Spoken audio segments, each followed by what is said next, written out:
Bonjour mes petits, mes petites, vous allez bien? Oui, moi aussi je vais très bien et je suis content de vous retrouver comme d'habitude. Alors aujourd'hui, on va travailler un cours de lecture, la deuxième période de votre programme sur votre livret, la séquence 3, c'est comment identifier un portrait physique à l'intérieur d'un récit.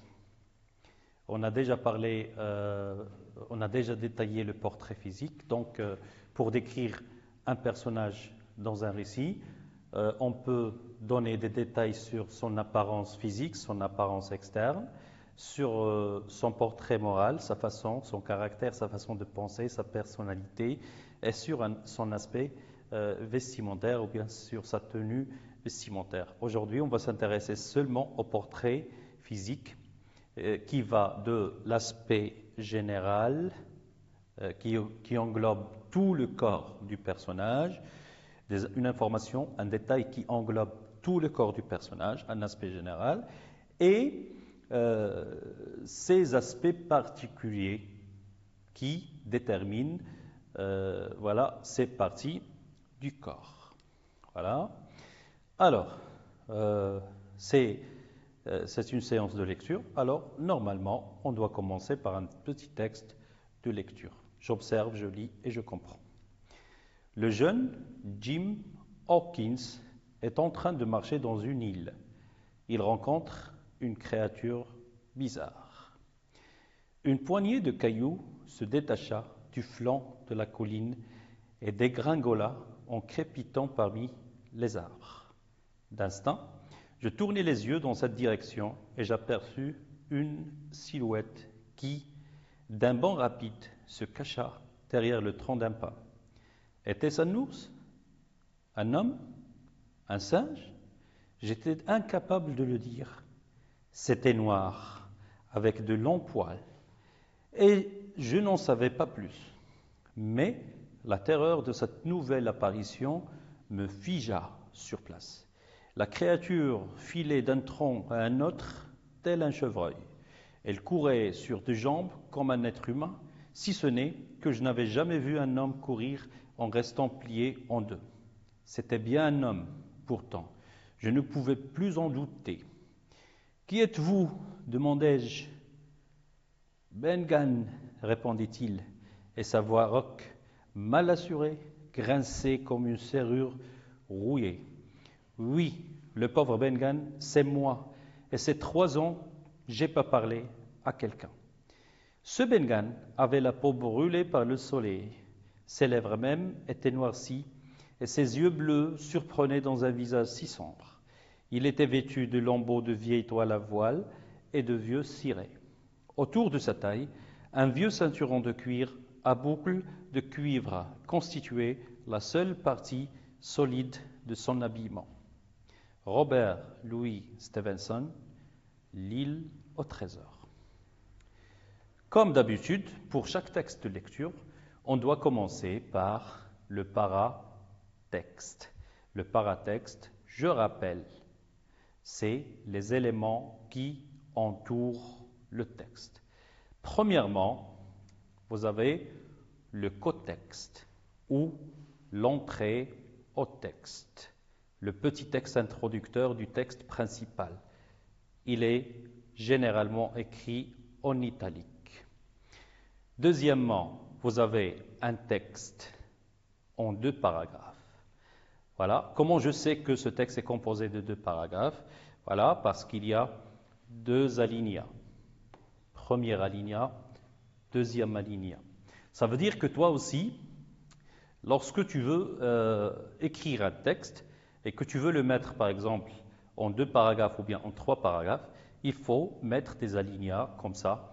Le lecteur de ton texte saura combien de paragraphes tu as mis dans ton texte. Donc, vous avez le cotexte en italique, vous avez le texte en 2 paragraphes et vous avez la signature, le nom de l'auteur qui a écrit le texte, Robert Louis Stevenson, plus la source du texte, l'origine du texte, l'œuvre de laquelle on a pris ce texte, L'île au trésor. Donc, pour lire le trésor, un petit résumé, c'était un petit enfant qui s'appelait Jim Hawkins, qui vivait dans une auberge qui s'appelait l'Amiral Benbow, à côté de la mer, près de la mer. Un jour, un marin arrive dans l'auberge, un marin avec des tournures bizarres arrive dans l'auberge. Il prit Jim comme ami. Ce marin avait des problèmes avec d'autres personnes. Une fois proche de la mort, sur le lit de la mort, il va confier un secret très important à Jim. Il va lui donner la clé de son coffre. Voilà, notre marin Billy Bones mort, Jim Hawkins va ouvrir le coffre. Il va trouver plusieurs objets, de l'argent, des pièces d'argent, etc. Mais il va trouver aussi une carte. Alors, il va remettre cette carte aux amis de son père. Son père est déjà mort. Il va remettre ça au docteur Livesey et au chevalier Trelawney qui vont ouvrir la carte, lire la carte et ils vont découvrir que cette carte parle d'un trésor caché dans une île. Ils vont décider, le chevalier Trelawney et le docteur Livesey, ils vont décider de louer un bateau, d'affréter un bateau et d'aller chercher le trésor, bien sûr avec le jeune Jim Hawkins qui avait 13 ans à cette époque, il était très jeune. Voilà, et dans l'île au trésor, plusieurs événements, plusieurs péripéties, Jim va découvrir la vraie vie des marins, la vraie vie des pirates, et à la fin de l'histoire, on va revenir avec le trésor. Alors, Jim Hawkins avait des problèmes avec les pirates. Il s'enfuit dans l'île. Il va faire un voyage initiatique. Il va faire un voyage seul. Et au milieu de la forêt, pendant son voyage initiatique, il va rencontrer un personnage bizarre, une créature bizarre. Qui est cette créature bizarre? C'est Ben Gunn. Et Ben Gunn, c'était l'homme de l'île. Voilà, il a survécu dans cette île depuis 3 ans et il n'a jamais parlé à personne. Son état physique montre qu'il a peiné, qu'il a souffert, qu'il a vécu des moments difficiles dans cette île. Jim Hawkins est le narrateur ici. Il est en train de raconter sa rencontre avec Ben Gunn. Et pour raconter, il va utiliser la première personne. Donc le je, le me, le man, le ma, etc. Tous les éléments qui renvoient à la première personne renvoient au narrateur qui est Jim Hawkins. Voilà, alors le jeune Jim Hawkins est en train de marcher dans une île. Il fait son voyage initiatique, il est seul. Il rencontre une créature. Il ne peut pas déterminer au début si c'est un homme, si c'est un singe, si c'est un ours.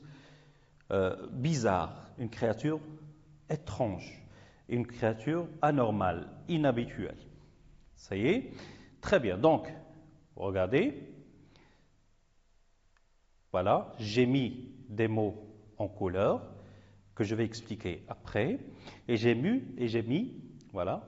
un verbe. Voilà, en gros, voilà, j'aperçus. Bien sûr, vous savez que c'est le verbe apercevoir, et le verbe apercevoir est un verbe de perception qui va introduire la description dans le récit. Ça y est? Alors on répète. Une poignée de cailloux se détacha du flanc de la colline. Comment Jim Hawkins va savoir qu'il y a quelqu'un qui le surveille? Donc il y a des cailloux qui vont dégringoler d'une colline. Voilà, et les cailloux dégringolent et ils font un bruit aussi, crépiter. Voilà, donc normalement, naturellement, chaque personne à la place de Jim Hawkins aurait fait la même chose. Donc il va tourner les yeux en direction du bruit et il va découvrir une silhouette. Voilà, une créature, quelque chose de vague, quelque chose de flou. On ne peut pas déterminer la nature de la chose. Très bien, etc., etc. Donc il va nous raconter son sentiment, la terreur,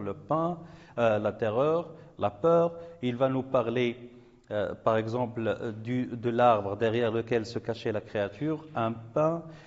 Ensuite, après avoir, il va faire des comparaisons, voilà, tel un chevreuil. Il va faire des comparaisons pour décrire la façon de réagir de Ben-Gan. Ensuite, la question qu'il a posée à Ben-Gan, la façon de répondre de Ben-Gan avec la description de la voix, elle grinçait, elle était rauque, etc. Et l'autre description de Ben-Gan, les autres parties descriptives de Ben-Gan. Voilà. Alors, après la lecture du texte, la petite présentation du texte, on va aller à l'image, notre illustration. Alors, vous voyez bien les deux personnages de notre texte, Jim Hawkins, le jeune Jim Hawkins de 13 ans, et Ben-Gan. Alors, regardez bien Ben-Gan, comment il est fait. Voilà, regardez ses cheveux. Voilà, regardez son visage, sa barbe. Il paraît bien que cette personne-là ne vient pas d'un endroit civil, qui est d'un endroit moderne, d'un endroit qui est imprégné de modernité, mais qu'il vient d'un lieu, par exemple, où il n'y a pas, par exemple, des modes de confort. Donc, il ne peut pas se nettoyer, il ne peut pas se raser, il ne peut pas se couper les cheveux. Il ne peut pas changer de vêtements, etc. Donc, la nature a fait ses effets. La nature a fait ses effets sur Ben-Gan pendant 3 ans.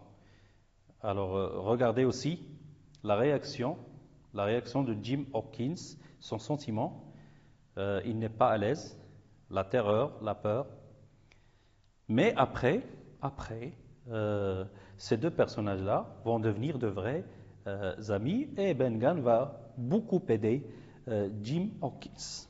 Très bien. La description l'explication des mots. J'explique les mots suivants cités dans le texte. Très bien. Alors, un flanc, c'est le côté droit ou gauche d'un lieu. Dégringoler, tomber soudainement. Crépiter, crépiter, c'est faire un petit bruit d'explosion. Silhouette, forme générale d'un être au contour vague, flou, le contraire de clair. Le pain, c'est une espèce d'arbre, donc vous voyez, c'est le pain. J'ai mis l'image ici. La terreur, la peur. Rauque, une voix rauque.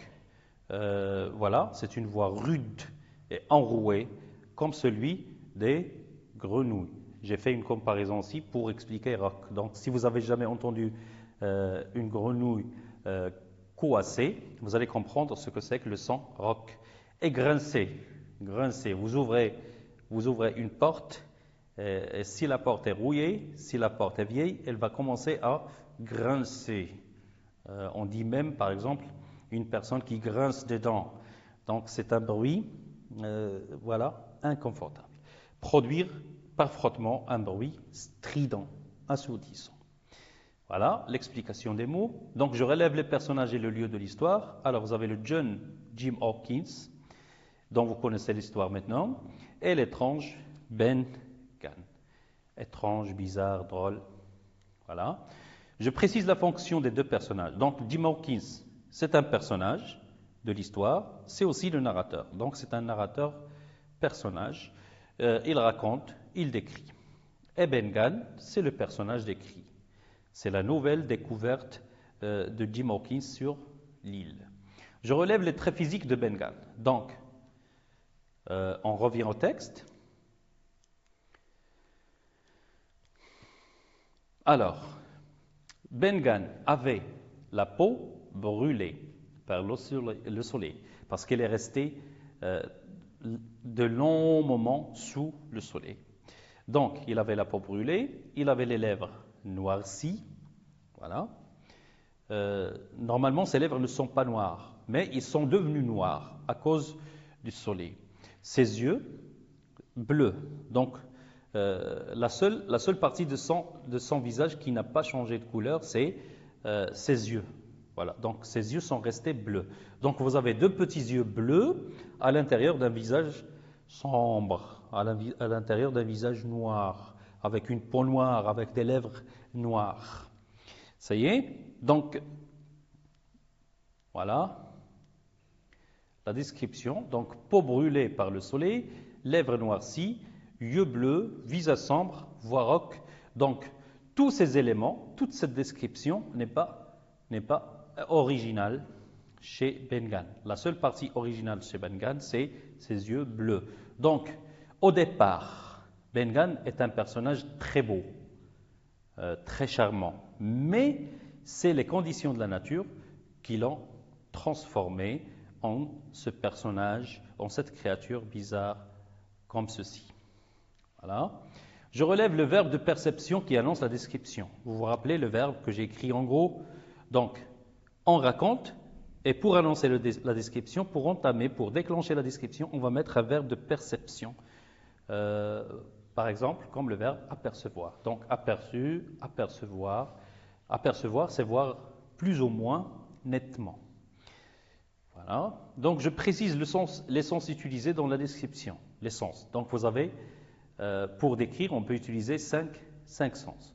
On peut utiliser la vue, on peut utiliser l'ouïe, on peut utiliser l'odorat, on peut utiliser le goût et on peut utiliser le toucher. Donc la description peut être visuelle, peut être auditive, olfactive, gustative, tactile. Donc ici dans ce texte, on a utilisé deux types de description. On a utilisé la description visuelle et la description auditive. Donc la vue, aperçu, silhouette, voilà. Et l'ouïe, rock, grincer, l'ouïe. Ben-Gann a parlé, sa voix était rock. Voilà. Alors, le temps verbal utilisé dans la description, c'est l'imparfait. Avait, le verbe avoir plus nom plus adjectif, le verbe être plus adjectif. Surprenait, par exemple. Je précise le changement de l'impression chez le narrateur. Au début, Jim a remarqué une silhouette vague. Il ne pouvait pas reconnaître, il ne pouvait pas identifier, il ne pouvait pas distinguer si c'est un homme, si c'est une femme, si c'est un cheval, si c'est un ours, si c'est un singe.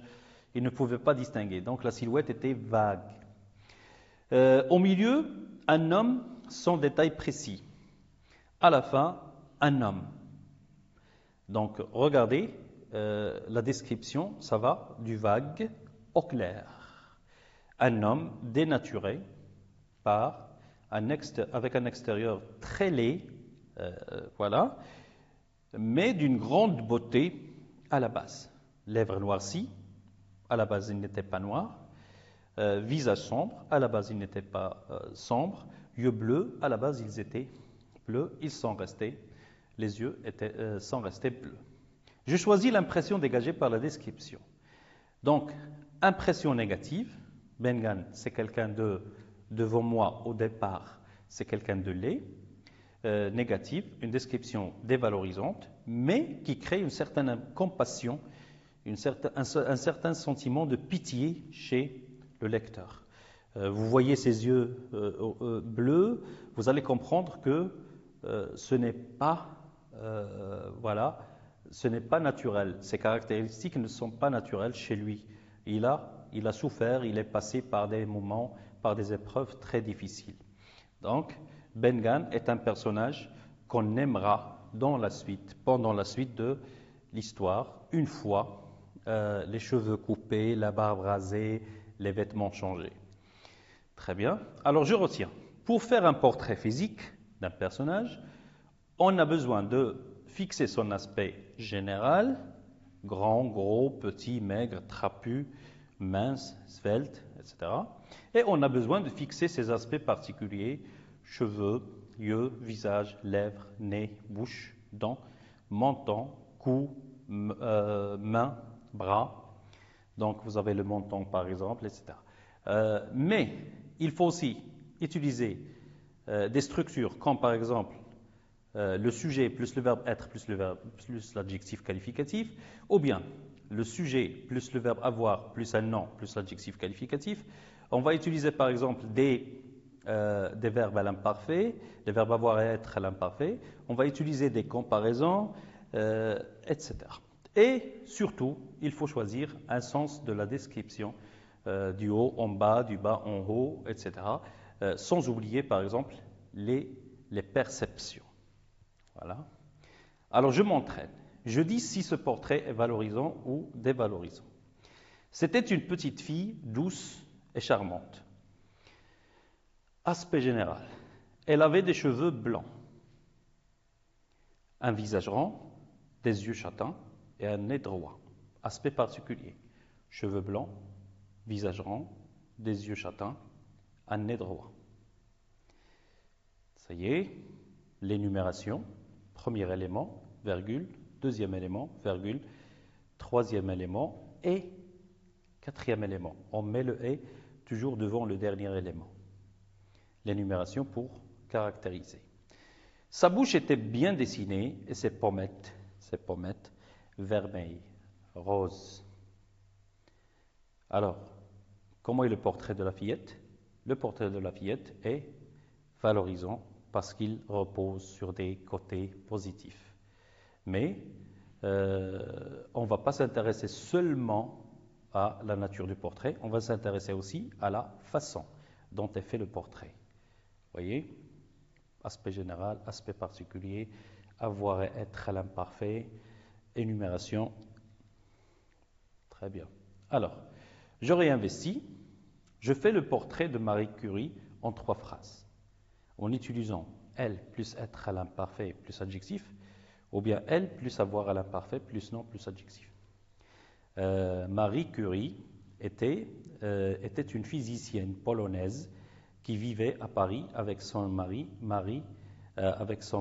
Pierre Curie. Donc Pierre et Marie Curie étaient mariés, c'était un couple de physiciens. Ils s'intéressaient à la physique. Et c'est Pierre et Marie Curie qui ont découvert le radium. Voilà, c'est une grosse personnalité, célébrité scientifique. Alors, vous voyez, par exemple, Marie Curie, voilà, était, par exemple, une femme, voilà, dans les quarantaines ou bien dans les cinquantaines, par exemple. Ses cheveux, voilà, ébouriffés, des cheveux gris et noirs, un nez droit, voilà, un visage ovale. Elle avait un visage ovale. Elle avait un visage ovale. Ses cheveux étaient gris et noirs. Elle avait des doigts longs. Elle avait de grands yeux, etc. Très bien. Alors, je m'évalue. Alors, dans mon récit, quand je suis en train de lire un récit, est-ce que je suis, oui, à la hauteur, est-ce que je sais reconnaître des éléments du portrait physique, aspect général, aspect particulier, etc. Bien sûr. Est-ce que tu sais repérer l'organisation de la description? Aspect général, aspect particulier, du haut en bas, du bas en haut. Est-ce que tu sais repérer les éléments caractérisants? Oui, non, les éléments caractérisants, les adjectifs, avoir à l'imparfait, être à l'imparfait, les éléments caractérisants, les adjectifs qualificatifs, les comparaisons, etc. Très bien. Alors, remarquez ce qu'on va écrire, ce qu'on va mettre sur notre cahier, je retiens. Donc, un portrait physique, c'est un aspect général, tout le corps, toute l'apparence physique et des aspects particuliers qu'on va essayer de relier avec les verbes être et avoir à l'imparfait, avec des adjectifs qualificatifs et avec des noms, avec des adjectifs qualificatifs attributs, si vous avez utilisé le verbe être, et bien sûr des adjectifs qualificatifs épithètes. Sur ceci, on va se dire au revoir parce que notre cours est terminé.